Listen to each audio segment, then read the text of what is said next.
Welcome to our very first video podcast interview on the Voice Science channel. My name is Sarah Lobigaga de Rodriguez, and I'm a speech pathologist and opera singer, as you probably already know. Today, I have an exciting guest on the show, and I'm delighted to welcome Carolyn Rosenberg, Organisational Psychologist. But before we launch into this first episode, let me take a moment to introduce Caroline. Caroline is intrigued with human behaviour and organisational environments.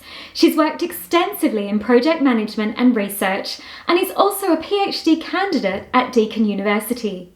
Caroline is passionate about the impact of leadership and healthy workplaces, as you'll soon see. So get ready, because our conversation goes so deep into strategies for building your personal mindset and self-worth. The way you view yourself can directly impact on your ability to interact effectively as a communicator, leader, and employee. So I think this conversation will really speak to all of us. I know for certain I learnt a lot from our discussion. So without further ado, let's launch right in. Caroline, welcome. It's such an honour to have you here. And I also think it's a really timely opportunity to speak with you given current events and all the challenges that we're facing. So I've specifically invited you as a guest to this show because I think you've got so much value that you can give to our listeners and community. So I've given a bit of an introduction to everyone listening, but I'd love to hear from you a bit about you and the mission behind what you do. Great, thank you so much, Sarah. After your such a generous introduction, I don't think there's any more I can cover. So I am an organizational psychologist and doing research in leadership at the moment. So I also work part-time as a lecturer at Deakin University. So what do I love to do is to work with young people. So because they're so organic and vibrant.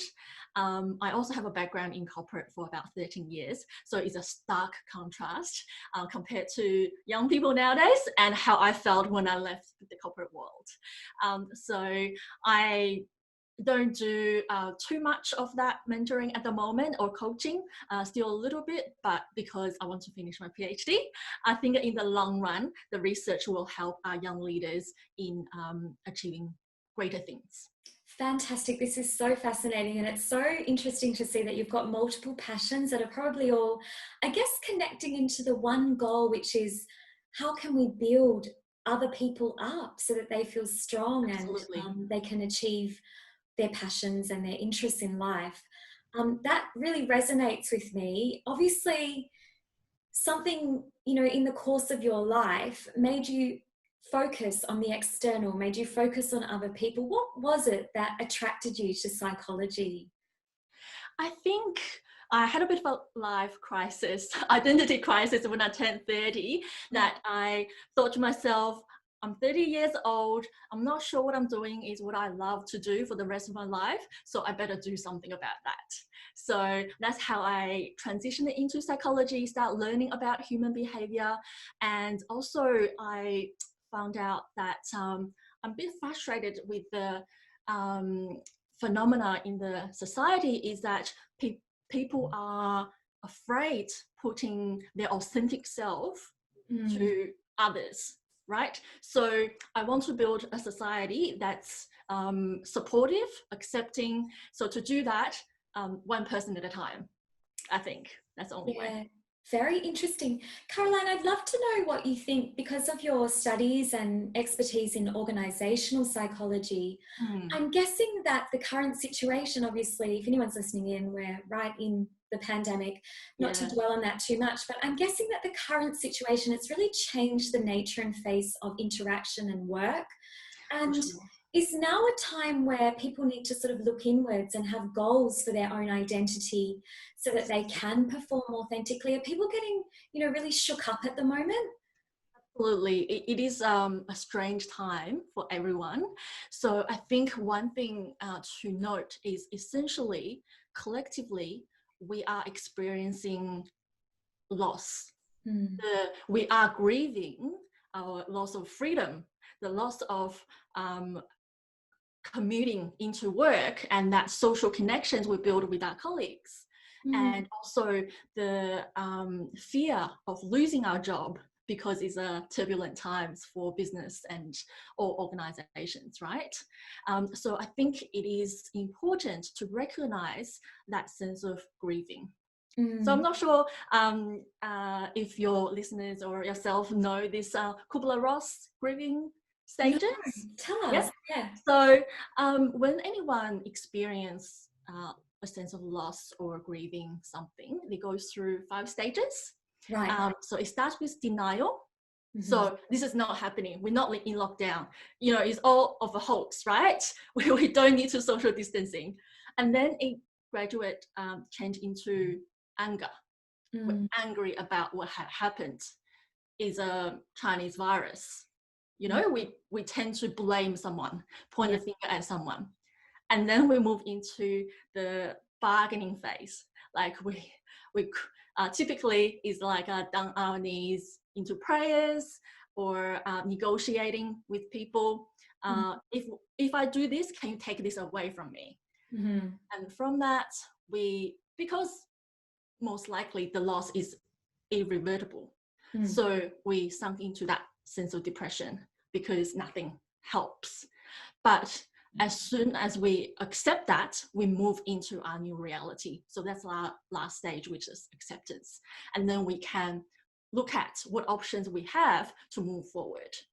So yeah, I think it is important to recognize most people experience those stages. So our feelings are important. It is important to accept them, not to suppress them, accept and work with it and move along the stages. Yeah, this is fascinating because, you know, coming from my background in working to assist clients with communication barriers and to build those communication strengths, I obviously meet on a daily basis individuals who are wanting to, dare I say, work on themselves or improve themselves. So in this time when we've got a changing environment, obviously so much about our ability to feel happiness or to feel comfort is how we're navigating the changes. So what types of tools do you think we need to add to our arsenal in terms of our mindset and, you know, cognitive strategies? Because I understand that you know a lot about cognitive behavioral therapy, and what can we take from this approach to benefit, I guess, our identity when we're in a crisis so that we are resilient? And I'm guessing that that would also help us with our communication if we're facing challenges there. For sure. I'm glad you mentioned cognitive therapy, Sarah, cognitive therapy. So we have this term in psychology called cognitive dissonance. Right. That is, it describes that state where we have conflicting beliefs or thoughts or attitudes that put us in this uncomfortable state. Could be irritation or could be uncertainty that we as human beings strive to relieve ourselves from that feeling. So we do different things. We change our behavior. We revise what our beliefs are and then to compensate, right? I think it is important. I think it's well known that our mindset influences our behavior, but what's not very well known is our behavior also influences our mindset. So I love this. This is, let's go there. Yes. So sometimes you'll find, you know, just by start doing the small things, it will help you shift your mindset. Gradually, you can transitioning into a new state of behavior. Yeah. So for example, maybe I could say exercise. Right? We all want to exercise more, but sometimes we hold the belief that my life is just too busy. I can't do it. But if we just start by doing it, we demonstrate to ourselves there is evidence that we have the capacity to fit, those exercise into our busy schedule, and then over time, you'll build that habit. Yeah. So I often think that communication and our identity is, it's so interlocked. So there's a lot of overlap between this view of yourself that we all hold cognitively and our behavior and our mindset. It's almost like they're all informing each other. Would that be? Exactly right. So our mind, our emotion, and our behavior are the trio, what I call them Trinity, Holy Trinity, Holy right? Trinity. they That's all awesome. they all sort of influence each other. It's not only a one-way relationship, it does go the other way as well. Yeah. So with a sudden change to routine, do you find that individuals can start to really feel shaken up around their identity because their behaviors have shifted so far? Do we see that people lose confidence, they lose their agility, and how can they reinforce, like how could we reinforce ourselves if our behaviors have suddenly adjusted so much that it started to have this negative impact on our mindset and our view of ourself and our self-worth? What can we do to kind of not put a band-aid, but repair all these changes we've faced? Yeah, so I think, as we mentioned before, that even though our behavior have an influence on our mind, or mind have an influence on our behavior, it does take time. So, Right. so in between, we need to repetitively build that cognitive link between our behavior and mind thought, that we can do this. So it takes time to reinforce that link. So I guess in the meantime, we just need to be kind to ourselves. And it happens overnight. It's just because our current situation forces us to change our behavior so rapidly. Like if we think back into our childhood, when we start learning to do things, it takes a few goes, right? Yeah. So, and no one would criticize the child from learning from their mistakes, right? So, No. but like as adult, we need to give ourselves that level of tolerance as well. We all, even though we're all adults, we are still learning new behaviors, new things. So it will take a little bit of time to practice, and also that sustained behavior will turn into evidence to prove it to ourselves that we can do it. This is so valuable. So guys, if you're listening in, Caroline and I, we're talking about how your view of your ability is also firmly shaped by your behavior and your participation with that ability. So anyone who's listening in who's feeling really weak with their communication, or feeling really uncertain about their English proficiency or their capacity to deliver, if you're worrying that you can't do public speaking effectively, listen to what Caroline is telling us. When you participate in that behavior that you feel worried about, I'm hearing from Caroline that we've got research to show that you start to get evidence of your ability.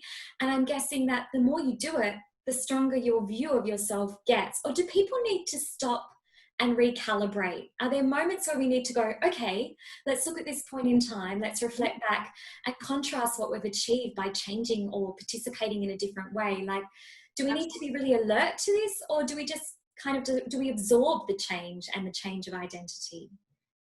I think a change is a process. It does, it is valuable to be reflective of your journey and take stock of how far have you gone in terms of your change or improvements, right?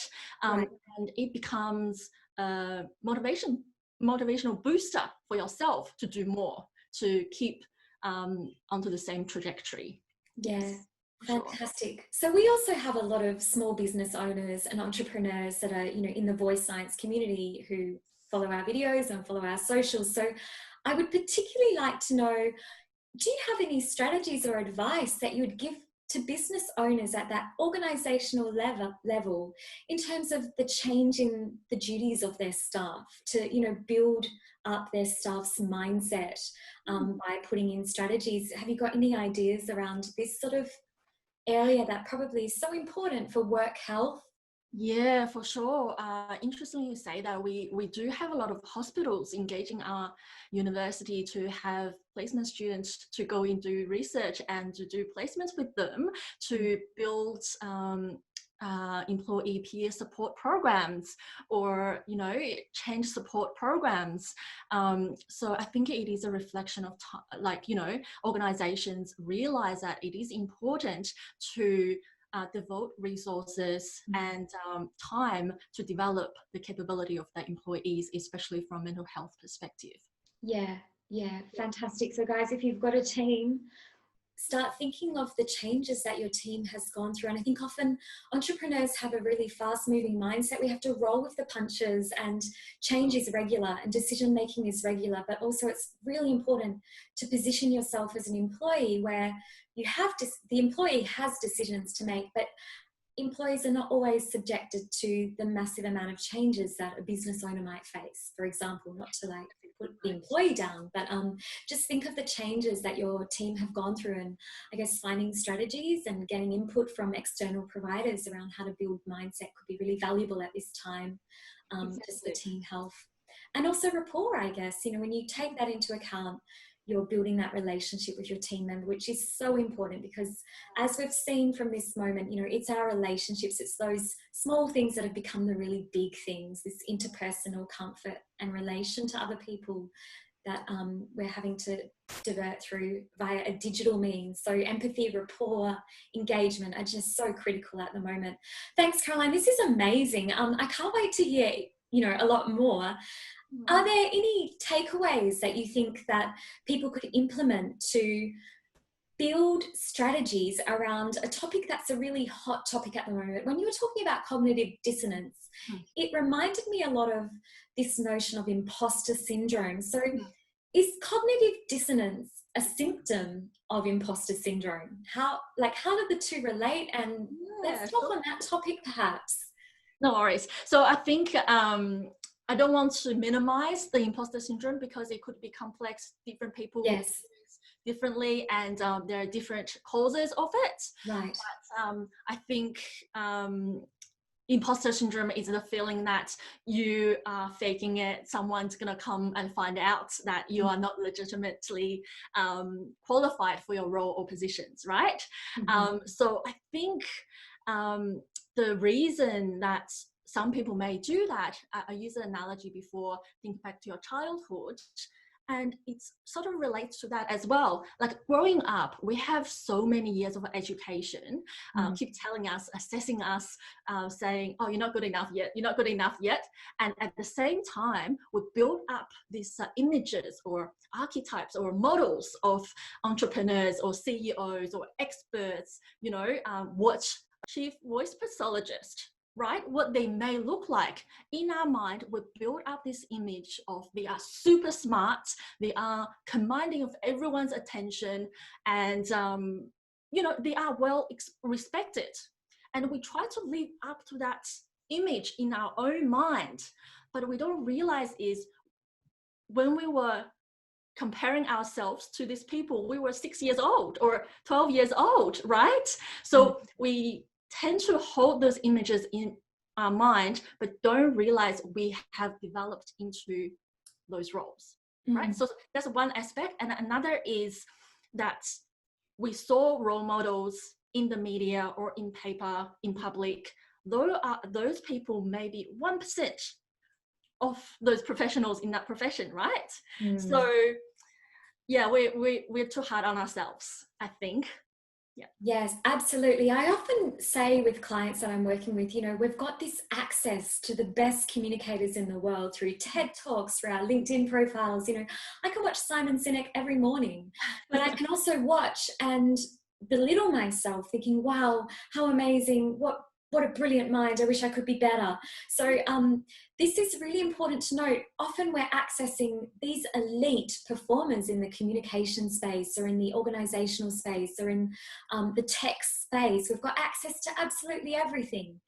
And I guess we can belittle ourselves, can't we? And I think what is really good is to consider that when we view ourselves, we don't see what our audience or our communication partner sees. And I guess it's around that idea of be kind to yourself, because for all you know, you have something amazing to offer. And wouldn't it be a shame if the mindset kind of clogged that up? Yes. Yeah, exactly. I think you mentioned earlier to me about, you know, being a professional, speaking a second language, feel like an imposter. You know, when they speak a second language. I think there is also this notion of, for example, I'm Chinese and you're Australian. In my mind, speaking English is to be an Australian. And there's so much into that image, you are individualistic. I'm not. You probably want to go out and explore. I want to stay at home and read a book. Those kind of, when we try to be someone else, when we try to be like a model in our own mind, it associated with all these additional things, bits and pieces, make us feel like, oh, I'm not really that. So I think that also contributes to that imposter syndrome. But we need to realize that we don't have to be everything and all things of that image. Yeah, very, like, there's no prototype of you, really, is there? You are what you fulfill and what you feel comfortable and what you feel passionate about and what you enjoy. That's who, I don't know, when I've often thought about who am I? Like, am I an opera singer or am I a speech pathologist? And in my 20s, I was really struggling to like reconcile, what am I? Because I'm not employed full-time as an opera singer, so am I a phony? Or, I'm sure that if I struggle with the same thing. I'm an organizational psychologist, but I'll do other things as well. Like it is a challenge every time trying to introduce myself, like, oh, who am I really? Yeah, it's so fascinating. And I think as I've gone through this process myself, not saying I'm the expert on it, but I've started to say, I am Sarah. I'm an opera singer because I worked hard at that and I love it. And that's part of my identity that I'm not just going to drop. Or I'm Sarah and I speak intermediate German and I'm pretty good for an intermediate German speaker. And I'm also Australian, so I'm not going to beat myself up that I don't sound like a native or I don't have, perfect grammar. Or I'm Sarah and I'm creative and I'm expressive and sometimes I'm too dramatic, but that's who I am. I don't need to have, a face that doesn't have a lot of expression because I'm expressive. I can't change that. I used to always admire people who had very neutral, calm faces. And I realized, that for some reason, whatever it is around the course of my life, I've been trained to show a lot on my face. And I can't conceal that. It's just who I am and how I've performed my life, my whole life, and what feels real for me. So really so fascinating. The thing that I guess I'm really loving about this is, I know when we spoke prior to doing this conversation, what resonated the most with me was that, that connection between behavior and the way you view yourself and your identity, and how, certain behavior shifts your mindset. So for me, I found that, when I practice something regularly, I started to believe that I am that. If I don't do it, it shakes me up a little bit. Yeah. You are what you do, in a way. Yeah, in some ways. And sometimes it just takes a little while for your mind to catch up to that reality. Yeah, amazing.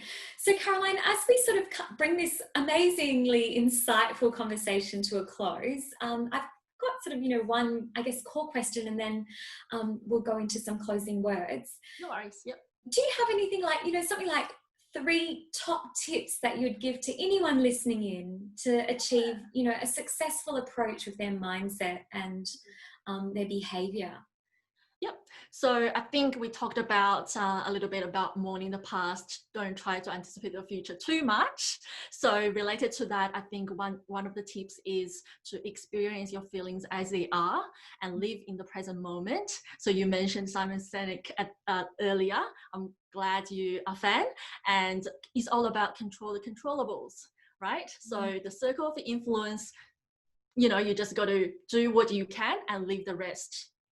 Let it be. Yeah, beautiful. Thank you.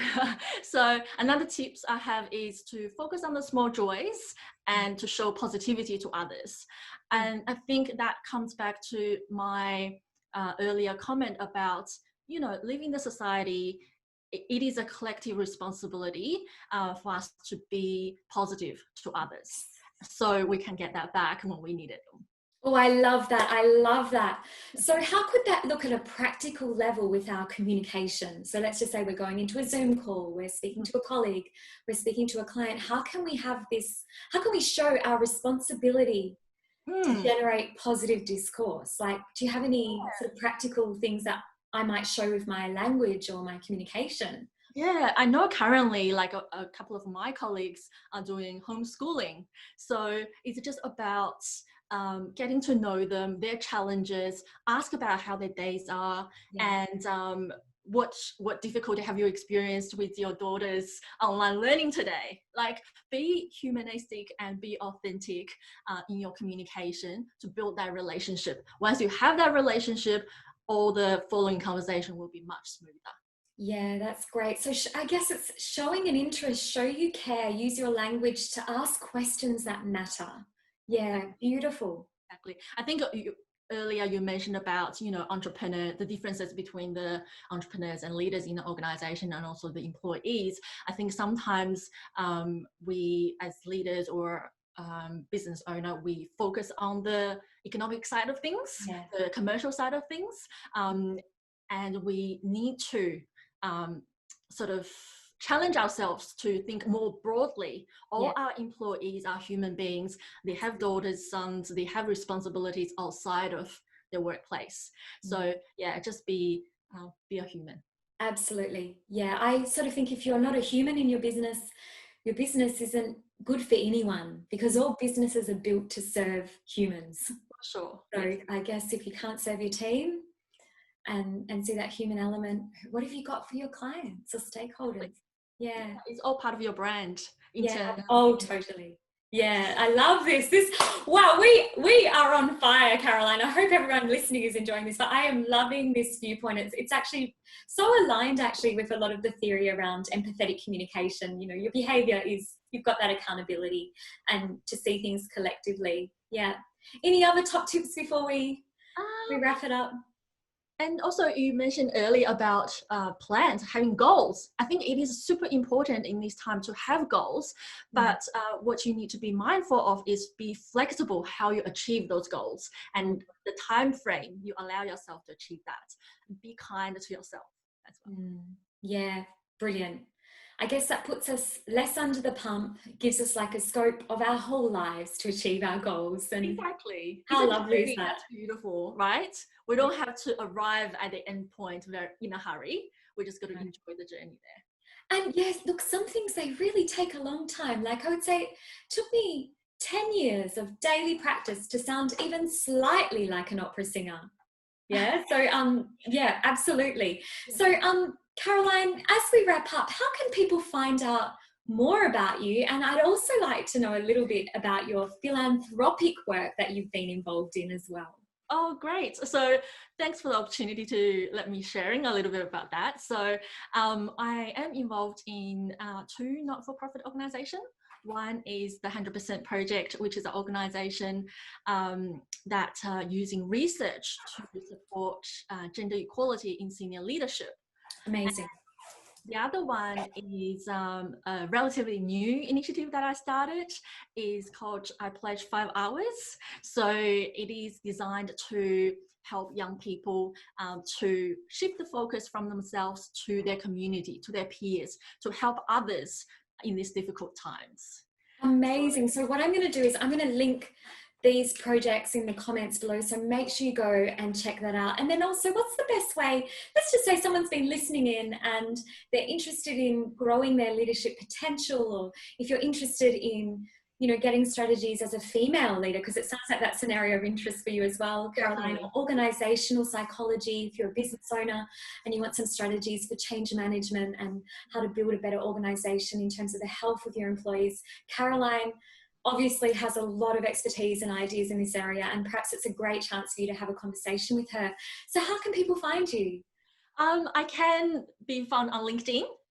So I'm not very active on social media, but LinkedIn is one thing I do have a look on a daily basis, or just email me. Fantastic. Rosenberg at beacon.com.au. Amazing. Thank you so much for your time and all of that generosity of strategies, tips and information that you've given us today, Caroline. It's been an absolute delight to open our video interviews through the channel with someone such as yourself. So I'm really honoured to have this conversation. Thank you so much, Sarah, for the opportunity to be on your show and be the first guest. I'm very honored.